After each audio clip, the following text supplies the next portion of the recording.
Assalamualaikum warahmatullahi wabarakatuh. Salam sejahtera untuk kita semua. Bagaimana kabar Anda? Sehat-sehat semua? Saya berharap Anda dalam keadaan sehat, sehingga kita bisa melanjutkan perkuliahan kita. Terakhir kita membahas mengenai multimedia design, dalam artian rancangan multimedia untuk instructional design. Saat ini atau sekarang kita lanjutkan ke fase ketiga. Fase kedua masih ingat? Ya, fase analisis, kemudian fase desain, ya. Dan sekarang adalah fase development, pengembangan. Bagaimana Anda sudah siap mengikuti kuliah ini? Oh ya, sebelumnya kita berdoa dulu. Oke, untuk mempersingkat waktu, saya akan langsung ke slide berikutnya. Nah, seperti yang saya tadi telah ungkapkan, ya kita lihat di slide ini gambar, di mana satu adalah analisis, kedua fase desain, dan yang terakhir, yang ketiga ini adalah development. Ya betul. Di fase development itu kita melihat berbagai macam media, ya. Ada yang computer based, ya, kemudian web based, atau selanjutnya adalah interaktif instant broadcast multimedia. Nah, apa ketiga media tersebut? Tentu sedikit ada perbedaan nanti dalam pengembangannya, dalam implementasinya juga nanti, ya. Pada dasarnya, apapun tipe atau jenis multimedianya, ya, prinsip-prinsip dasar pengembangannya sama saja, ya. Yang pertama, kita membuat sebuah framework dari tool untuk mengembangkan. Kemudian membuat spesifikasi dari pengembangannya berikut dengan standar-standarnya. Kemudian ada mengembangkan elemen multimedia yang sesuai dengan kerangka kerja tersebut, dengan framework tersebut.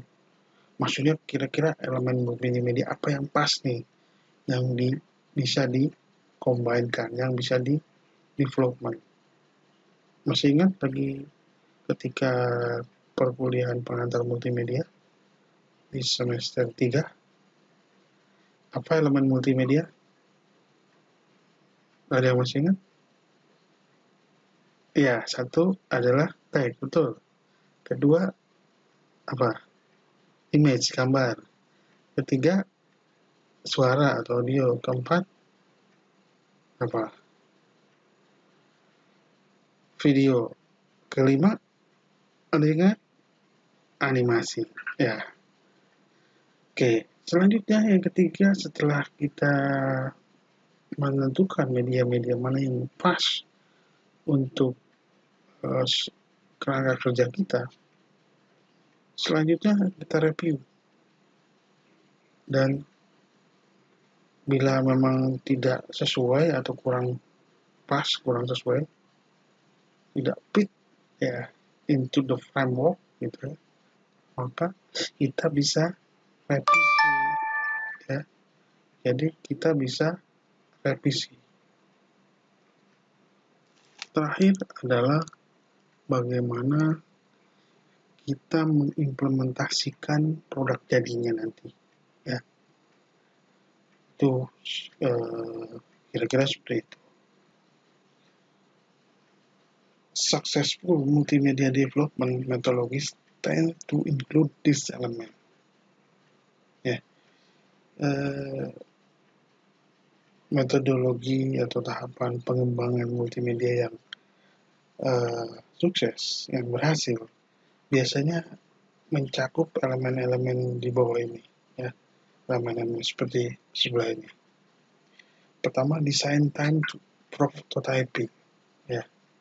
Jadi membuat prototype dari sebuah sistem, ya, sehingga kita bisa mereview, ya, lebih awal, gitu ya, mengetes, ya. Kemudian kalau memang udah review dan dites sesuai, baru kita upload, ya, tampilannya, interface desainnya, standar mukanya, elemen-elemen medianya, ya, scripting, automate, peta, jalur-jalurnya. Artinya maksudnya untuk peta itu mulai dari mana dulu, gitu ya, peta medianya, peta medianya, sampai ke akhir. Jadi maksudnya awalnya apa dulu, halaman pertama seperti apa, tampilan kedua seperti apa, itu mapnya maksudnya. Nah,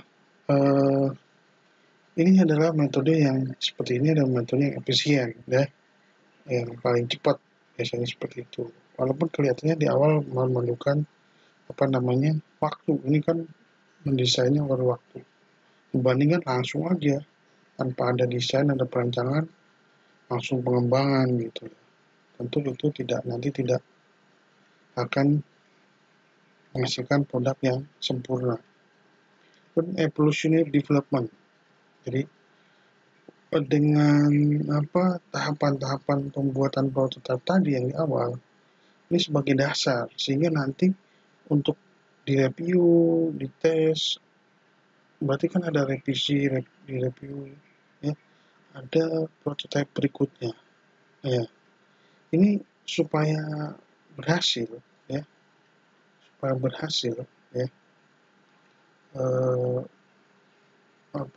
keputusan desain tidak melibatkan konten-konten yang harus atau terlalu dikunci. Maksudnya gini, ini konten-konten yang mesti ada gitu, kita nggak mau bisa tawar lagi. Sekarang kalau di PNJ harus ada logonya. Bisa nggak nih media buat pembelajaran instruksionalisornya nggak ada logo PNJ? Ya tentu itu tidak bisa, ya, gitu, karena justru di situ yang di lognya. Kemudian use of rapid development tools, ya, penggunaan tools bantu, ya. Biasanya udah ada template, ya. Banyak template sekarang yang kita gunakan itu akan lebih mempercepat. Nah, tinggal mengcustomize saja, ya. Jadi mengcustomize saja sehingga ini lebih cepat, ya. Karena biasanya sudah ada yang pernah buat, kecuali itu belum ada yang buat sama sekali gitu. Nah, dalam pengembangan kita telah merujuk ke perancangan yang di slide sebelumnya. Mungkin Anda bisa lihat, ya, sebelah sini. Nah, dalam listnya itu list of the screen frame that we develop at the same time the final change to the software being penalized, ya. Itu mulai dari yang paling atas, ya, title screen, bisa jadi dengan musik, ya, main menu, half screen-nya, ya, about, credit, yang kayak di film gitu, isi siapa yang membuatnya, ya. Kemudian topik level 1, jadi kalau memang harus terstruktur, satu dulu, baru materi kedua dan ketiga, kecuali memang dibuat boleh paralel, ya. Nah, itu seperti ini. Sampai ke topik level 2, ya. Mungkin ada animasinya atau ada musiknya, ya. Seperti itu. Nanti coba akan kita tunjukkan ya, contohnya.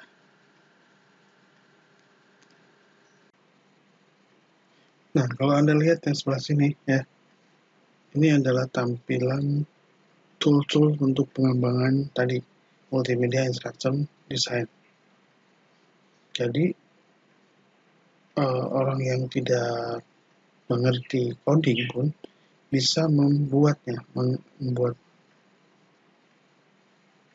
Jadi jangan takut ya kalau misalkan, wah saya bukan mahasiswa IT. Tapi Anda sebenarnya mahasiswa IT ya. Jurusannya apa, prodinya masih jurusan Teknik Informatika, konsentrasi PBI ya. Jadi jangan takut. Ini udah ada toolnya. Nanti juga kita setelah UTS mungkin nanti akan saya pandu ya untuk praktek-prakteknya ya. Ya nggak apa-apa, nanti bisa online kok. Ya, tenang aja. Oke. Ya, seperti yang telah saya sampaikan sebelumnya ya, bahwa ada beberapa successful ya tahapan pengembangan multimedia yang meliputi beberapa elemen yang di tayangan sebelumnya itu 3 itu ya. Nah, terlepas dari jenis multimedianya ya, mengurangi waktu yang dihabiskan untuk pengembangan ya, untuk development ya, memiliki beberapa manfaat. Salah satunya ya yang jelas pasti dia akan mengurangi biaya ya, dengan meningkatkan kecepatan ke pasar. Otomatis dengan cepat ke pasar produknya atau ke user, ini secara keuntungan akan, secara ekonomik ya, akan berdampak pada keuntungan ya dalam investasinya misalkan, kalau itu dibuat secara komersial. Tapi paling tidak berarti secara benefit juga akan banyak atau cepat materi itu tersampaikan ya. Kedua adalah memaksimalkan umur simpan, shelf life ya, dan berapa lama suatu produk dapat digunakan. Jadi semakin cepat, misalkan, waduh kalau semester depan ya nggak bisa, kalau semester ini kan bulan ini masih biaya ke Uber gitu ya misalnya. Jadi berapa lama suatu produk dapat digunakan dengan menggunakan pelatihan bersama mengenai produk itu gitu. Jadi semakin banyak orang berarti kan semakin maksimal penggunaannya. Kemudian yang ketiga adalah freeing, membebaskan sumber daya untuk pekerjaan pengembangan atau development tambahannya. Sumber daya itu bisa berupa uang, berupa tenaga, dan waktu. Jadi itu kira-kira kenapa harus adanya tadi tahapan perencanaan, dari analisis, desain, dan yang kita bahas adalah pengembangan development. Nah, ada beberapa komponen pengembangan secara umumnya yaitu proses pengembangan multimedia. Selama produksi ada komponen-komponen umum untuk yang berbasiskan komputer base, web base, performance supportnya ya, kemudian interactive distance broadcast solution, yaitu siklus pertama adalah siklus praproduksi, dan siklus produksi. Selanjutnya ada siklus postproduksi ya, dan di sini termasuk di dalamnya adalah quality review cycle, jadi siklus untuk mereview kualitasnya, apakah ini sudah layak atau masih harus kita sempurnakan dan kita perbaiki. Baik, tadi setelah saya sampaikan bahwa siklus ada 2 siklus ya secara umum, yaitu di mana pertama adalah praproduksi ya, nanti selanjutnya adalah produksinya. Praproduksi ya secara garis besarnya ya, di mana ada lesson outline-nya dan konsep map-nya ya. menjadi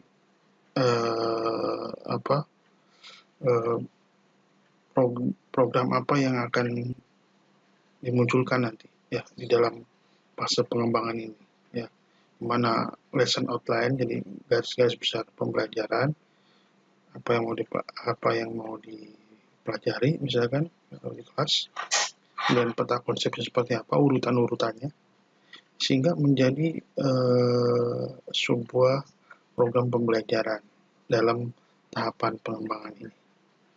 Kemudian ya ini kelihatannya konsep yang mudah ya untuk diungkapkan, tapi sebenarnya enggak sesederhana itu dalam pelaksanaan, agak sedikit rumit sih sebenarnya.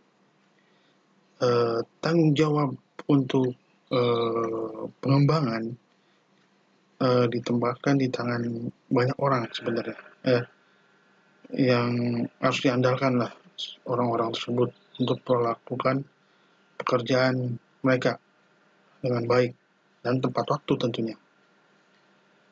Seorang instructional designer ya, ini akan menguraikan ya tadi ya outline dari pembelajaran itu ya. Ini bertanggung jawab nih untuk mengatur dan melakukan pertemuan praproduksi, mungkin di meeting dulu ya, ada rapat seperti itu ya. Kemudian dia, maksudnya si instruktur desainer ini ya, harus men-sharing ya, menduplikat ke garis besar pengajaran, mungkin semacam RPP seperti itu ya, peta konsep urutannya untuk digunakan nanti dan dibagikan ke dalam meeting itu, sehingga masing-masing timnya itu bisa mengetahui secara detail. Nah, jadi ini pekerjaan tim, tidak bisa dilakukan sendiri untuk menjadikan sebuah produk yang baik ya. Kemudian author ya, author ini bisa aja programmer gitu, maksudnya bukan penulis dalam artian cuma penulis di tulisan kayak di buku, ditugaskan untuk mereview project ya, dan outline dan peta konsep tadi, dan dia juga harus sharing di meeting tersebut ya, dan siap melakukan klarifikasi, misalnya kalau kayak gini programnya akan rumit bla bla bla dan segalanya, dan mungkin dia harus menawarkan sebuah alternatif solusi ya yang sesuai standar ya. Wah, kalau di pemrograman ini agak sulit kayak gini, kalau enggak harus dikustomisasi kayak gini ya, sehingga ini nanti kalau kayak gini waktunya panjang, harus memberikan saran masukan kepada tim ya, seperti itu. Nah, baik, mungkin sebaiknya Anda bisa lihat sebelah sini tabel-tabel ini ya. Oke, di tabel itu ada 3 jenis ya dari sisi metodologi pengembangan gitu ya. Beda dengan digolongkan, dibagi menjadi 3 media CBT, computer based training, interactive distance learning, dan website. CBT itu computer based training, itu misalkan kita bikin terus medianya itu di CD atau DVD gitu, jadi dibuka di komputer nanti, pokoknya tanpa ada internet gitu ya, tapi masing-masing ada komputer. Kemudian interactive distance learning, contohnya ya sekarang bisa, kalau zaman dulu itu mungkin kayak siaran TV gitu, tapi sekarang ada interactive distance learning ya, video conference, atau bisa jadi sharing di YouTube ya, live atau IG, sehingga ada bisa nanya langsung di situ kan, bisa lewat komennya.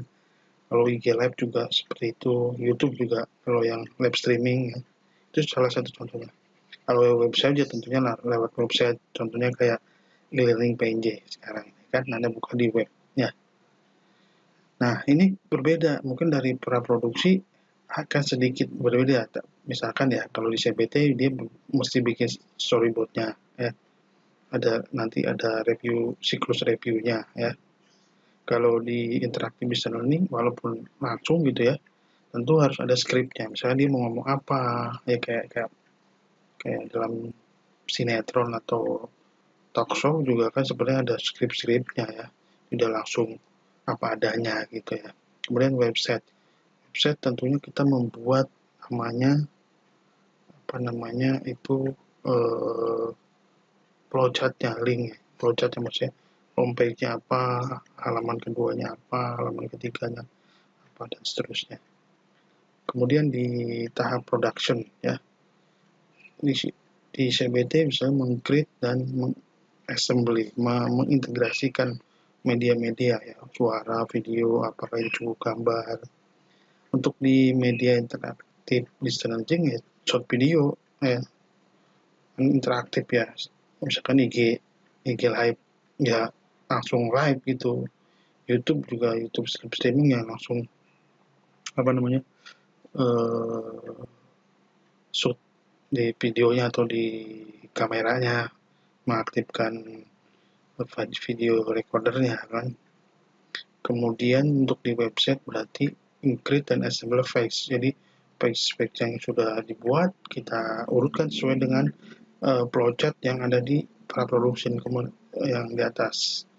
Kemudian untuk post production dan quality review ya, semua CBT misalkan melihat performa teknikalnya, ini lemot nggak loadingnya atau lama nggak, ada error nggak, ada bug nggak, ya, masih ada debug gitu kan, atau programnya ada yang nggak jalan nih pas diklik sebelah sini.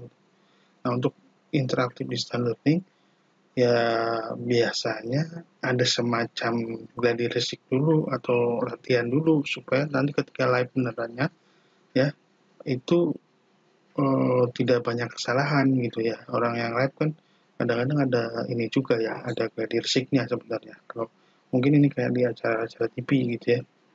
Kemudian website, kalau website ya ini di review, dicoba webnya segala macam. Kalau ada tes, kalau ada debug segala macam ya di diperbaiki ya, seperti itu. Kemudian sebenarnya di terakhir itu ada delivery of implementation ya, jadi mendeliver course-nya dari CBT dalam dibagikan CD-nya atau DVD-nya. Kalau di interaktif distance learning ya berarti ya mengadakan satu sesi waktunya kapan tertentu untuk acara live, atau mungkin walaupun tidak live tapi ada media yang untuk tanya jawab gitu ya. Dan ya yang web ya tentunya harus di-upload webnya, diimplementasikan, di hosting gitu ya, seperti itu. Nah, seperti yang saya jelaskan sebelumnya bahwa sebenarnya pengembangan multimedia ini untuk instructional design ya, ini kan pekerjaan tim. Jadi ada art director-nya, ada audio, yang bagian audio, ada yang bagian video ya, ada subject matter expert maksudnya. Nah, ini orang yang tahu materi untuk pembelajarannya, bisa dosen, bisa guru, bisa instruktur, bisa instrukturnya gitu ya. Nah, art director nanti datang ke ya semacam pertemuan meeting ya, meminta supaya semuanya tentunya, ini kayak sutradaranya kalau di film ya, mengklarifikasi ya, apa seperti ini enggak, jadi memastikan gitu ya. Kemudian ada saran-saran baik terkait dengan nanti gambar yang akan ditampilkan, visual yang ditampilkan ya. Kemudian juga si bagian audio ya, audio spesialis nih ini mau mengatur dan nanti akan melakukan merekam untuk menghasilkan audio file mendukung tadi, untuk multimedia tadi ya, multimedia pembelajaran tadi. Kemudian video director ya, berkoordinasi tentang nanti produksi videonya. Nah, subject matter expert ya, jadi orang yang tahu tentang konten pembelajarannya, materi pembelajaran, misal bahasa Inggris ya tentunya dosen atau guru atau instruktur bahasa Inggrisnya ya. Ini juga akan hadir di rapat ya untuk mempersiapkan dan memberi saran teknis gimana sih sebaiknya, kalau kayak gini sebaiknya mungkin harus ada gambar ini nih, harus seperti ini nih ya.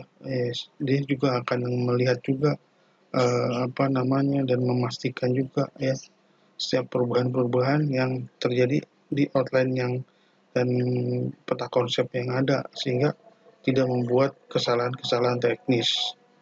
Kemudian quality control ya, bagian quality control representatif ya, hadir dalam meeting juga untuk memastikan bahwa setiap perubahan nanti nggak ada saran, ada perbaikan yang dibuat pada saat itu sesuai dengan CDS ya, course design apa, masih ingat course design specification ya, seperti yang di materi kita sebelumnya ya kan, yang di pada menjawab seperti itu.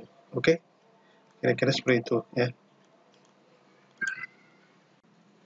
Nah, dalam siklus atau stage tahapan produksi ya, author akan ini mengintegrate. Author ini bukan dalam artian pengarang ya, penulis, tapi dalam istilah ini author itu orang yang mengintegrasikan ya, jadi semacam programmer lah, programmer multimedia, multimedia authoring. Jadi bukan dalam konteks author itu penulis atau pengarang, tapi di sini maksudnya adalah authoring multimedia, yaitu orang yang mengintegrasikan ya elemen-elemen dari CBT ya, course computer based training ya. Misalkan ini ada gambar, kalau dipencet ini tombolnya harus seperti apa. Nah, itu kan berarti harus ada interaktif modelnya. Dan itu harus ada pemrogramannya biasanya supaya jadi interaktif seperti itu ya.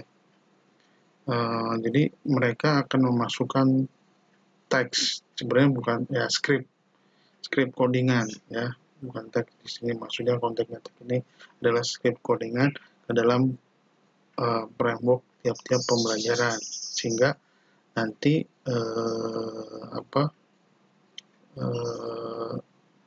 modul atau outputnya itu ya setelah dimasukkan script ataupun codingan tadi ya ke dalam framework untuk tiap-tiap sesi pembelajaran ya. Jadi di situ nanti akan ditambahkan diintegrasikan ya, videonya seperti apa, dimasukkan gambarnya atau audio recording ya, sesuai dengan urutan atau spesifikasi dari storyboard yang telah ditetapkan dalam fase praproduksi. Kemudian graphic artist. Nah, graphic artist itu lebih tanggung jawab kepada hal-hal visual ya, gambar, termasuk di animasi juga sebenarnya. Jadi membuat urutan grafiknya seperti apa, kemudian pemunculan animasinya ya, dan menyimpannya sesuai dengan konvensi penamaan file yang ditetapkan dalam CDS, Course Design Specification. Misalnya gambar meja ya, ternyata misalkan di itunya ada tulisan meja 1, meja guru, dia akan membuat shaping filenya juga sama seperti itu ya. Kemudian videographer, atau kalau mungkin lebih dari satu ada tim gitu ya, tim videonya lah, membuat daftar ya shoot, jadi shoot listnya ini shoot keberapa, ini shoot ketiga, shoot keempat dan seterusnya. Kemudian ya tentunya merekam ya, merekamnya sesuai dengan urutan tadi ya, urutan shortlist tadi ya, dan ini dicatat ya dan disesuaikan dengan CDS-nya, kurang lebih seperti itu. Nah, fase selanjutnya setelah post produksi adalah setelah produksi adalah post production dan quality review ya. Jadi selama post production ini, pasca produksi, semua segmen pelajaran ya, all of the segment of the lesson are reviewed.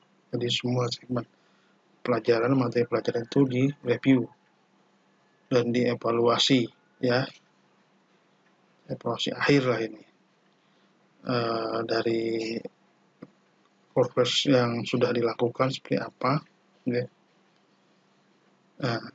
Hanya 3 review sebenarnya yang diperlukan selama post production ini Jadi hanya 3 saja dalam mereview selama proses post production, pasca produksi. Pertama adalah standar review.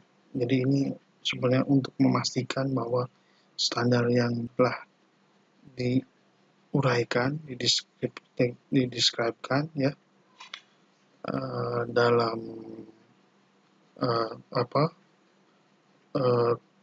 dalam dokumen spesifikasi ya, dalam maksudnya course specification dokumen ya, itu memang diikuti ya sesuai dengan pembelajaran yang ada, diikuti ya. Kemudian review kedua ya, ini kan ada 3, editorial review.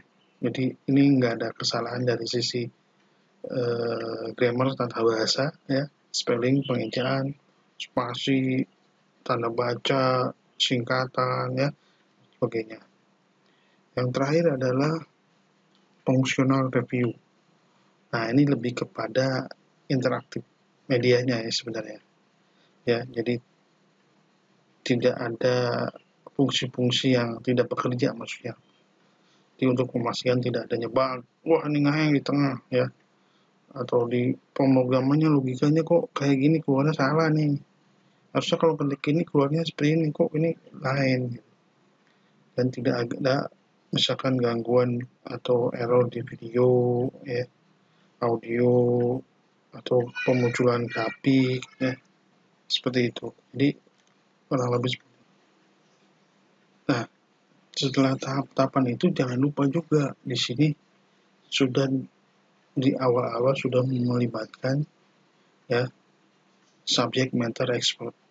Apa tadi subject matter expert? Siapa yang jadinya? Ya pokoknya yang ahli atau orang yang tahu tentang materi pembelajarannya. Jadi siapa? Dosen, contohnya guru atau instrukturnya. Ya, ini telah mereview ya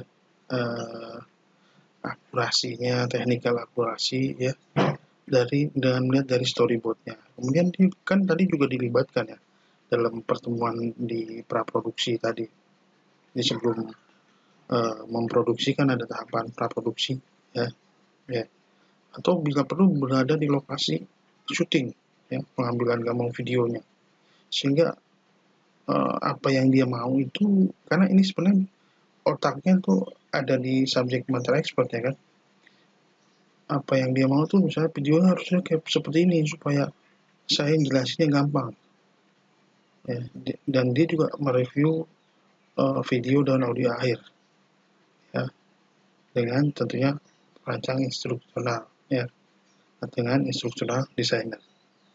Jadi mungkin saya pernah juga melakukan ini ya, tahun 2006 kalau saya pertama kali saya membuat atau bekerja sama sebagai orang yang merancang seperti ini ya, untuk web based tadinya, untuk computer based training ternyata bisa dialihkan lagi ke media web based dengan Pustekom ya. Itu saya ada direview oleh 2 orang, ahli medianya sama ahli materinya.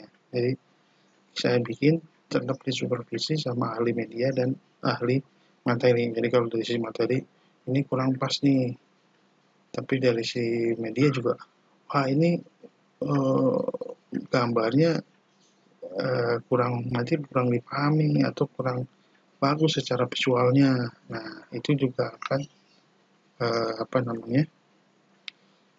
dipertimbangkan. Jadi dari dua sisi. Nah ini adalah beberapa langkah ya yang dibutuhkan dalam review online, pembelajaran online. Ya, pertama reviewer harus memberi nama ya. Kemudian selanjutnya blank copies ya, editorial segala macam itu. Nah, mungkin Anda bisa baca satu persatu ya ini sampai ketiga, 4, review, 5, 6, 7, 8 ya. Kurang lebih seperti itu. Ya, developing computer based learning environment. Jadi mengembangkan lingkungan pembelajaran ya berbasiskan komputer. Jadi kalau kita bicarakan atau bicara mengenai multimedia, jadi bagi banyak orang ya, kebanyakan gitu ya, misalkan di dunia apa corporate training atau training perusahaan. Jadi terminologi tersebut langsung berasosiasi atau istilah itu menandakan dia berbasiskan pembelajaran itu berbasiskan komputer, pasti mengadakan multimedia pasti berbasis komputer gitu multimedia itu ya, karena sekarang mungkin kita tahu ya penggabungan 5 elemen multimedia itu tag gambar, video, animasi yaitu terjadi ketika ada teknologi komputer gitu kan ya. Dulunya mungkin ya ada sih media gambar, media cetak ya kayak gitu, audio ada, tapi belum ada teknologi komputer ya video dan animasi gitu, drama animasi belum bisa diintegrasikan, belum bisa digabungkan kelima elemen media itu, mana yang diperlukan, mana yang tidak. Ya memang ya dalam fleksibilitasnya, fleksibilitas computer based learning ini ya membawa beberapa keuntungan ya, yang signifikan tentunya untuk menyelesaikan kebutuhan saat ini ya, kebutuhan pembelajaran saat ini. Contohnya seperti sekarang kan ya, coba kalau nggak ada e-learning, PJJ ya ini, Anda dalam kondisi wabah atau tidak memungkinkan untuk bertemu, gimana? Ya kan? Ya gabut di rumah, ya kan? Nah, tapi sekarang pembelajaran tetap berlangsung, walaupun mungkin ada yang merasa kepayahan, ada yang merasa tambah mumet, ya, ada yang merasa enjoy, macam-macam lah. Karena mungkin sebenarnya kita belum siap, ya kan? Ini kan tidak direncanakan. Sementara materi kita harus ada desain, ya, analisis gitu kan. Sementara kita dipaksa mau nggak mau ini gara-gara work from home atau study from home, ya. Tapi inilah paling tidak tetap pembelajaran tetap berlangsung. Ya, karena apa? Karena computer based learning ya, lingkungan belajar berbasis komputer itu dapat mencakup ya tadi seperti saya tadi bilang, bisa bentuknya video, audio, gambar ya, bisa menampilkan segitiga begini, kebayang intinya, ada prosesnya gimana satu persatu keluar muncul ya, digambarkan itu prosesnya ya kan, peran dan tanggung jawab masing-masing. Anda harus mengikuti perkuliahan walaupun online, melihat video. Saya juga harus memberikan atau merekam video, ya kan, mengoreksi tugas yang masuk, kemudian memberikan tugas apa yang relevan, ya. Memang banyak ya, banyak kendala sih sebenarnya ya.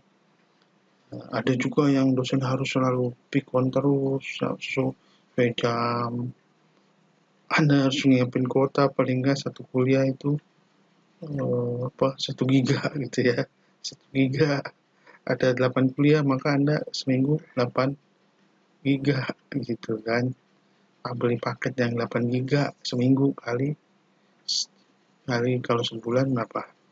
8 kali 4, 32. Yang 32 paket itu bisa 160 tuh kalau Telkomsel ya. Nah, tapi mungkin nggak semua seperti itu kan. Contoh kayak saya, itu kan pakai video. Anda tinggal download mungkin tidak sampai 1 giga. Kalau Anda YouTube Anda resolusinya Anda kecilkan, ketika nge-save itu mungkin nggak sampai 1 giga, cuma paling 200 mega. Kemudian ada submit juga gitu, nggak terlalu besar. Itu strategi saya sebenarnya. Dalam komputer based training ataupun web based ya,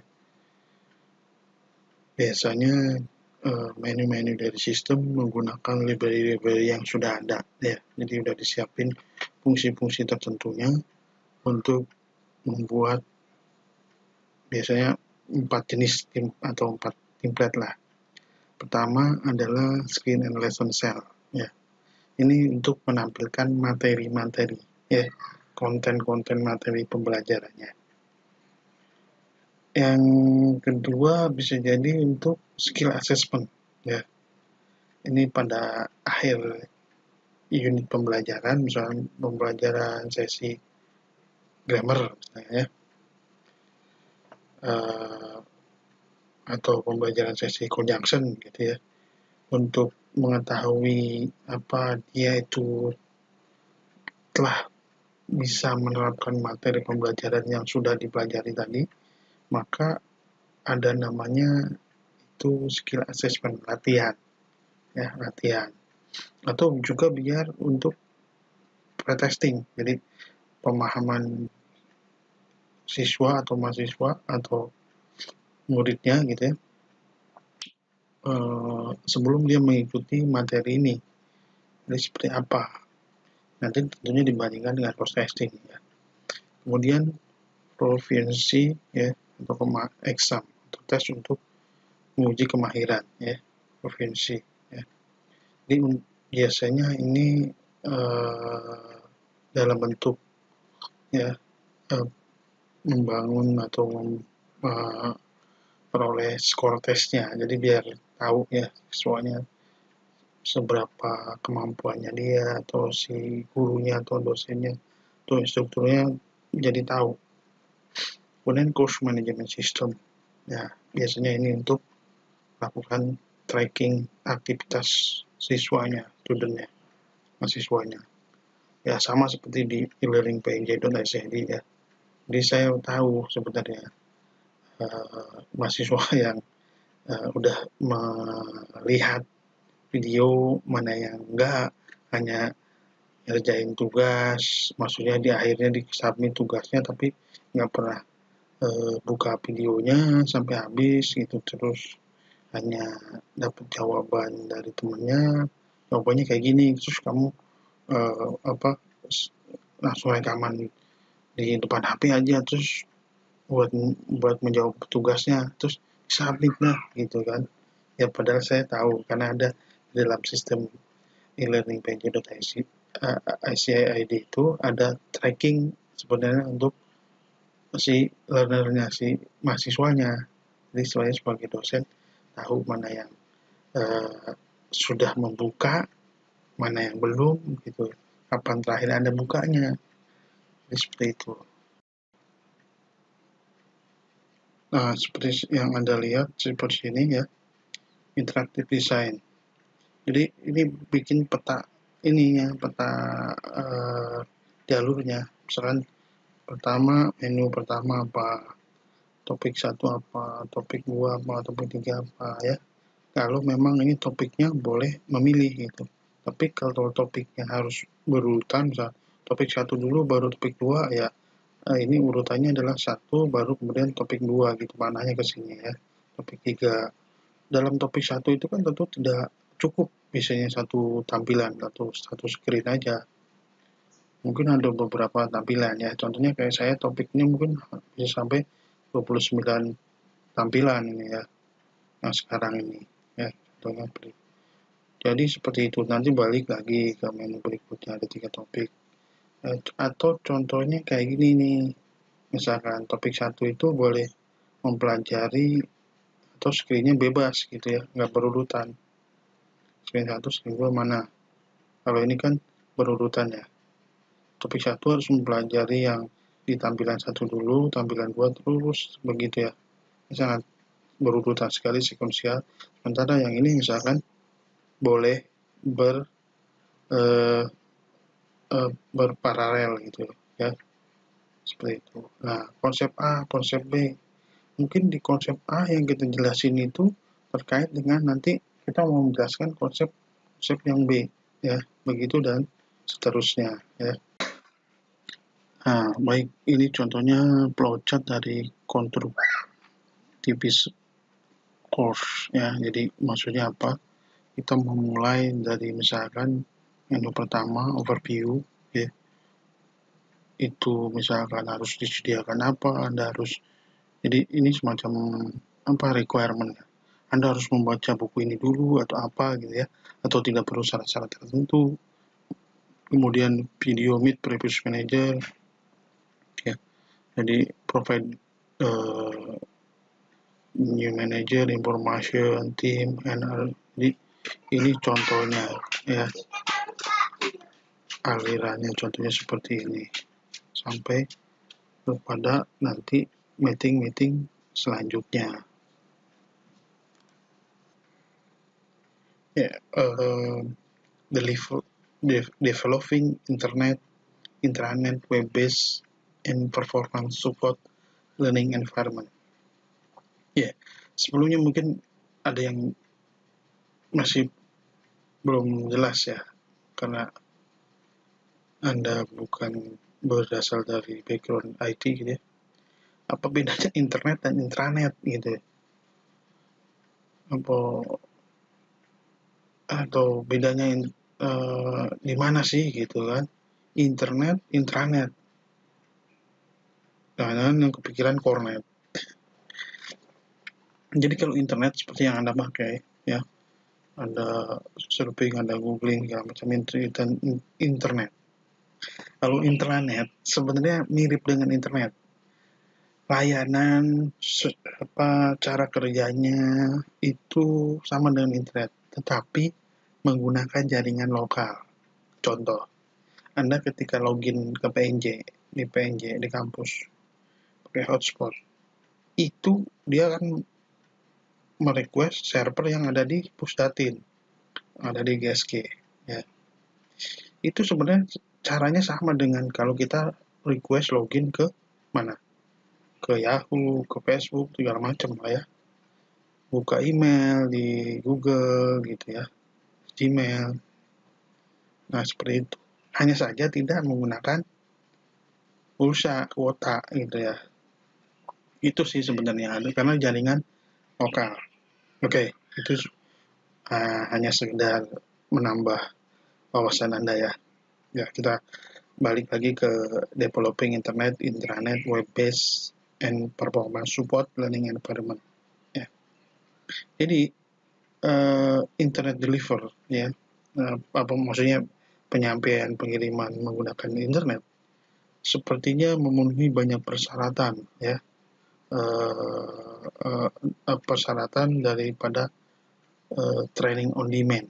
Training on demand itu gini, kita buka pelatihan-pelatihan online, jadi Anda bisa mengakses seperti apa ya contohnya, beberapa situs-situs misalkan Indonesia IDX gitu ya, Anda situ belajar bisa, atau semacam misalkan rumah belajar kayak gitu ya, Anda tinggal mau pelajari apa ya.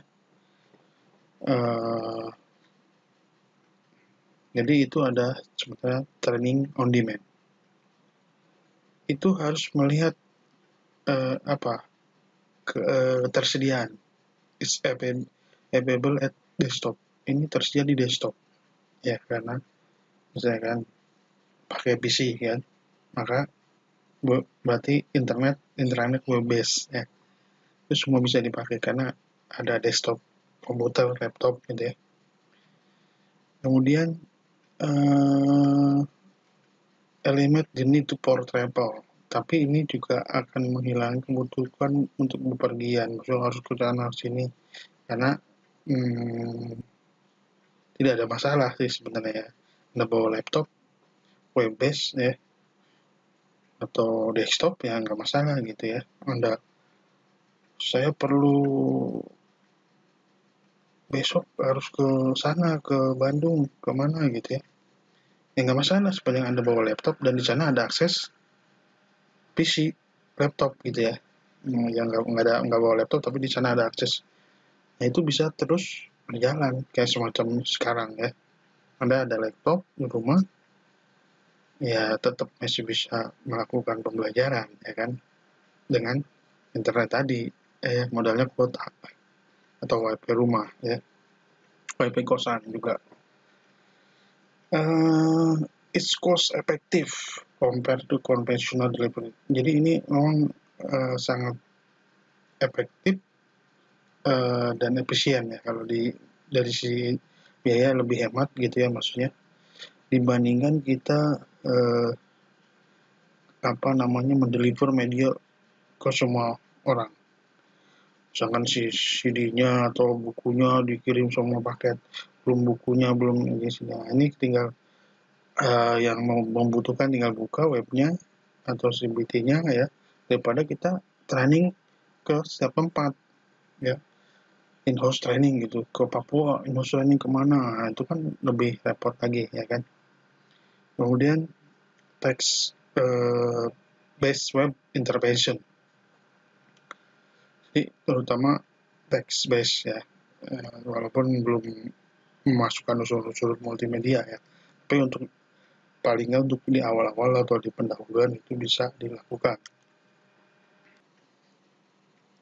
Nah, dari penjelasan saya tadi mengenai internet sebagai media ya, dalam menyampaikan, mendeliver suatu konten atau termasuk di situ konten pembelajaran ya, berkembang begitu pesat ya. Ini mengapa? Adoption of the internet and intranet is delivered media by business and education institution has been phenomenal. Jadi adopsi internet dan intranet sebagai media mendeliver atau mengirim ya materi informasi ya, oleh institusi bisnis atau pendidikan ini sangat fenomenal. Kenapa? Ada 3 alasan ya utama untuk ini. Pertama adalah karena akses universal. Jadi siapapun dapat mengakses web dengan browser atau koneksi modem atau tethering. Siapapun dapat mengirimkan konten ya di mana saja, kapan saja. Sepanjang apa? Ada sinyal sama kuota tuh ya. Jadi sebenarnya teknologi standarnya udah lama, tahun 80-an ya. Ada protokol TCP/IP ya. Ada perangkat lunak untuk web servernya ya. Ada software browsernya, web browsernya ya. Sehingga teknologi ini juga tumbuh secara pesat ya, gampang. Kedua adalah easy of use, kemudahan penggunaan ya. Internet dan intranet ya tadi sangat mudah digunakan. Semua juga sekarang tinggal buka ya kan. Abang-abang ya jual sayur yang ojek segala macam buka ya, ojol apa segala macam itu kan buka aplikasi itu sebenarnya ya, nggak jauh di internet juga buka, di YouTube. Nah itu mau nggak mau tuh dia sebenarnya buka juga ya. Sangat mudah, kemudian membuka adopsi untuk audiens yang lebih luas atau maupun yang pengalaman terbatas, maksudnya pemula gitu. Kemudian yang ketiga adalah dari sisi konten multimedia ya. tentu dengan dukungan teknologi berbasis web, HTML5 dan segala macam ya, konten multimedia, baik teks, gambar, audio, video ya, memungkinkan pengiriman atau mendeliver konten yang menarik. Jadi nggak hanya teks semua, aduh bosan deh gitu kan. Jadi sekali membuka internet bisa dia mengetahui dari sisi gambar seperti ini. Nah, dukungan-dukungan teknologi multimedia ini juga memungkinkan instruktural designer untuk memenuhi kebutuhan audien penggunanya ya, yang paham dan beragam gaya belajarnya ya. Mungkin ada yang auditory, visualistik, kemudian ada yang kinestik ya. Saya pernah dulu di pertemuan awal telah menjelaskan ini sih sebenarnya. Nah, sekarang bagaimana merancang untuk platform web? Ya, pada dasarnya web-based design and development, ya, desain dan pengembangan browser web ini semua dapat berisi semua hal-hal yang sama, ya, berisi semua komponen courseware berbasis komputer. Ini CBT yang tadi ya, ada 3 tuh. CBT dan web base itu sebenarnya mirip aja, cuma nanti mesti ada strateginya sih. Ya, strateginya gambar-gambar yang berat gitu atau video-video yang berat mungkin harus diperkecil ya. Sebenarnya itu intinya. Ya, jadi tergantung pada satu kreativitas dan keterampilan si course developernya. Jadi yang dari CBT itu bisa langsung dipindahkan sebenarnya. Tapi masih melihat teknologi webnya dan karakteristik dari web. Misalkan video yang terlalu besar harus di-upload di mana, jangan langsung di web itu, mungkin link ke YouTube-nya. Jadi nggak memberatkan di webnya. Ya. Itu kreativitas dari si pengembangnya ya. Kemudian bandwidth juga ya mempengaruhi, dan perangkat kerasnya, hardware-nya ya, dengan render untuk servernya segala macam. Yang keempat ada nggak? Ada, kuota ya, itu. Jadi kalau berbasis web, kalau diaksesnya susah karena nggak ada kuota ya. Ya, kalau Anda lihat coba yang sebelah sini, nah ya, gambar yang ini. Oke. Nah, itu adalah interface yang terbuka dari simposium partisipan. Situ nanti pengembang webnya akan melihat bagaimana bikin layoutnya ya, segala macam ya, seperti itu. Jadi dilihat juga nanti tata letak. Baik, sekarang kita masuk ke web development prosedur ya, prosedur pengembangan web. Itu ada beberapa aktivitas ya. Aktivitas pertama adalah menentukan jenis dari produk dan platform apa yang akan digunakan. Jadi produknya apa sih? Ya, platformnya berbasis web ini kan nanti. Terus jadi karena berbasis web ya, strategi harus mengikuti teknologi web. Aktivitas kedua adalah assemble komponen. Maksudnya ini bukan dalam artian merakit ya, tapi mengintegrasikan, mengumpulkan aset-aset multimedia, aset-aset materinya, kemudian diintegrasikan. Aktivitas ketiga adalah melakukan review, ya, sudah pas sudah atau enggak. Kemudian yang aktivitas keempat ada rehearse presentation atau maksudnya melakukan gliding, latihan dari nanti sesi untuk menampilkannya, presentationnya. Aktivitas kelima terakhir adalah yang melakukan sesinya itu langsung, bagaimana nampil nggak setiap session ya. Baik. Nah, sekarang yang ketiga ya. Yang ketiga dari tadi pertama adalah CBT, kemudian web base ya. Satu lagi ya ini interactive distance broadcast environment. Ya, jadi mengembangkan di lingkungan atau di platform interactive distance broadcast. Ya. Distance learning ya, sebenarnya kalau istilahnya ini merujuk pada pokoknya setiap pelatihan atau pembelajaran yang disampaikan dari suatu lokasi pusatnya gitu ya, suatu lokasi yang dijadikan sebagai pusatnya ke beberapa lokasi yang berjauhan atau yang mungkin terpencil lah ya, secara bersamaan bareng gitu, kayak telekonferensi ya, sebenarnya kayak telekonferensi seperti itu ya kalau sekarang.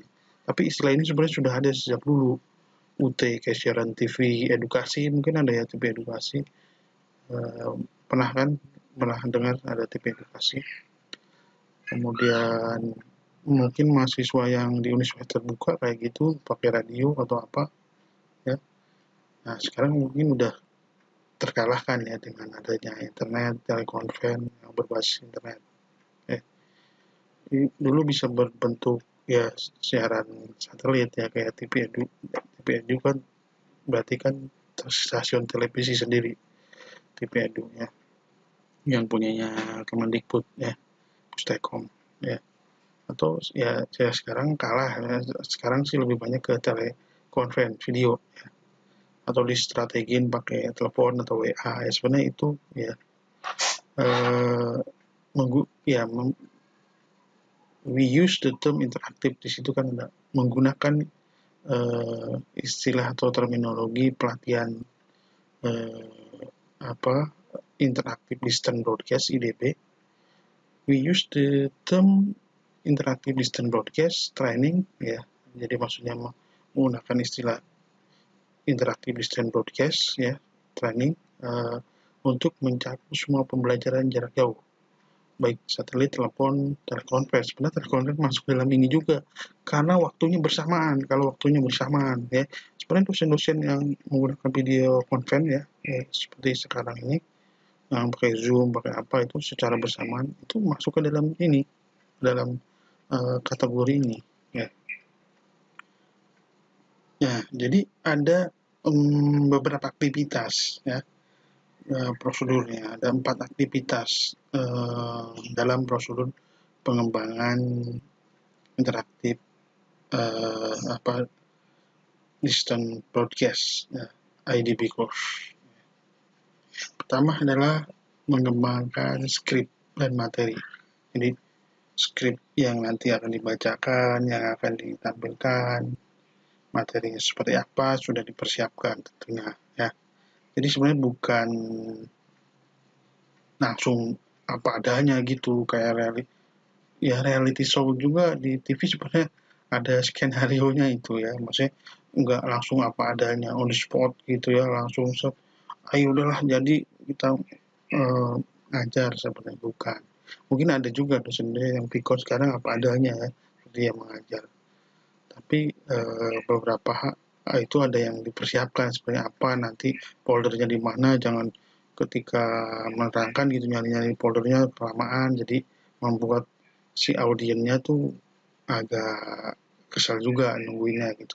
Wah muncul cara nginstal, nggak tahu komputernya lemot gitu ya, jangan seperti itu. Kemudian shoot and edit video, jadi shoot ambil gambarnya ya, langsung gitu. Nah ini bisa dua pengertian, bisa nanti buat live langsung, bisa juga buat siaran tunda ya. Jadi misalnya tetap aja di shoot tapi nggak di-sharing langsung. Jadi nanti ada perlu edit videonya. Kalau yang nggak siaran langsung, kalau yang langsung ya nggak bisa ada edit apa adanya gitu kan. Ketiga adalah rehearse the presentation. Kemudian lakukan latihan berdirsik itu untuk siaran-siaran yang tidak langsung. Yang langsung pun mesti ada latihan biar nggak kikuk ya ketika pengambilan gambar. Ya, kayak saya mungkin sekarang sedang shoot ya video ini sekarang gitu kan. Kemudian selanjutnya yang terakhir adalah broadcast the session, ya disiarin ya. Kalau live ya langsung ini urutan-urutan ini 2, 3, 4 itu sebenarnya kalau langsung ya nggak ada yang langsung ya, setelah mengembangkan skrip dan materi langsung shoot, langsung presentasi ya, walaupun tampilkan gitu langsung sesinya ditayangkan kalau secara live. Tapi kalau yang delay atau tidak live ya, keempat tahapan ini tentunya dilewati dengan semuanya, semua dilewatinya Mas. Baik, tadi kita sudah membahas mengenai multimedia development dalam instructional design ya. Jadi pada tahapan development, entah dalam bentuk nanti platformnya CBT, computer based training, web based ataupun interaktif distance broadcast ya. Mungkin kalau ada hal-hal yang kurang jelas bisa ditanyakan di forum diskusi yang ada di learning ya. Akhir kata saya ucapkan terima kasih. Wassalamualaikum warahmatullahi wabarakatuh. Jangan lupa ya, cek tugasnya ada nggak? Oke, sampai jumpa di materi selanjutnya.